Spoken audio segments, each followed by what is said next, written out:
இன்னைக்கு நாம ரொம்ப ரொம்ப சூப்பரான டேஸ்ட்ல இது வரைக்கும் செய்யாத டிஃப்ரெண்டான மெத்தட்ல மட்டன் மசாலா எப்படி செய்யறதுன்னு பார்க்கலாம்.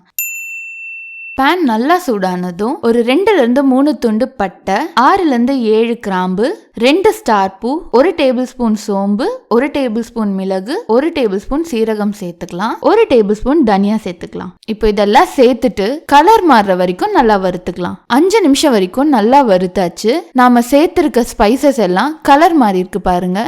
இந்த மாதிரி கலர் மாறின உடனே இதை தனியா எடுத்து அரைச்சிடலாம். இப்போ ஒரு குக்கர் வச்சுக்கலாம். 2 டேபிள் ஸ்பூன் நெய், 2 டேபிள் ஸ்பூன் எண்ணெய் சேர்த்துக்கலாம். கூடவே 2 ஏலக்காய் சேர்த்துக்கிறேன். நான் ஒரு 3 பெரிய வெங்காயத்தை நீட்டு வாக்குல பிரியாணிக்கு கட் பண்ற மாதிரி கட் பண்ணி வச்சிருக்கேன். அதை இதுல சேர்த்து நல்லா வதக்கிக்கலாம். இப்ப பாருங்க, நல்லா வதக்கி வெங்காயத்தோட கலரே மாறிடுச்சு.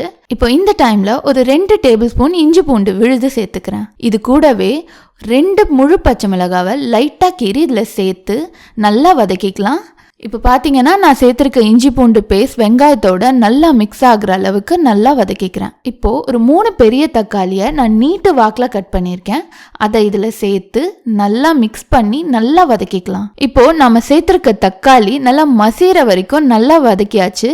இப்போ இந்த டைம்ல ஒரு 1/4 கப் அளவுக்கு சுடு தண்ணியை சேர்த்துக்கலாம். இந்த மாதிரி சுடு தண்ணி சேர்த்து வதக்கும் போது நல்லா வதங்கி நல்லா குழன்னு வரும். இப்போ இந்த டைம்ல நாம ஆற வச்சு வச்சிருக்க ஸ்பைசஸை எடுத்து மிக்ஸி ஜார்ல சேர்த்து நல்லா பவுடரா அரைச்சி எடுத்துக்கலாம். இப்போ பாருங்க, வெங்காயம் தக்காளி நல்லா வதங்கி இருக்கு. இந்த டைம்ல நாம மசாலாஸ்லாம் சேர்த்துக்கலாம். ஒரு 1/4 டீஸ்பூன் அளவுக்கு மஞ்சத்தூள், 1 டேபிள் ஸ்பூன் மிளகாய் தூள், 1 டேபிள் ஸ்பூன் மல்லித்தூள், 1/2 டேபிள் ஸ்பூன் அளவுக்கு ஜீரகத்தூள், கூடவே தேவையான அளவுக்கு உப்பு சேர்த்துக்கலாம். இதை சேர்த்துட்டு மசாலாவோட ரா ஸ்மெல் வராத அளவுக்கு நல்லா வதக்கிடலாம். இப்போ நல்லா வதக்கிட்டு கொஞ்சமா ஒரு 1/4 கப் அளவுக்கு சுடு தண்ணி சேர்த்துக்கலாம். சேர்த்துட்டு நல்லா மிக்ஸ் பண்ணி விட்டுடலாம். பாருங்க, சுடு தண்ணி சேர்த்துட்டு நல்லா மிக்ஸ் பண்ணி விட்டோடனே கிரேவி எவ்வளோ அழகா வருதுன்னு பாருங்க. இப்போ இந்த டைம்ல ஒரு 1/2 கிலோ மட்டன் எடுத்து நல்லா வாஷ் பண்ணி வச்சிருக்கேன். அதை இதில் சேர்த்துக்கலாம். இந்த மாதிரி மட்டன் சேர்க்கும் போது எப்போவுமே கையில் எடுத்து சேருங்க. இப்போ மட்டன் சேர்த்துட்டு நம்ம கிரேவியோட நல்லா மிக்ஸ் பண்ணி விட்டுடலாம். மட்டனோட எல்லா சைடும் கிரேவி நல்லா மிக்ஸ் ஆகுற அளவுக்கு நல்லா மிக்ஸ் பண்ணி விட்டுடுங்க.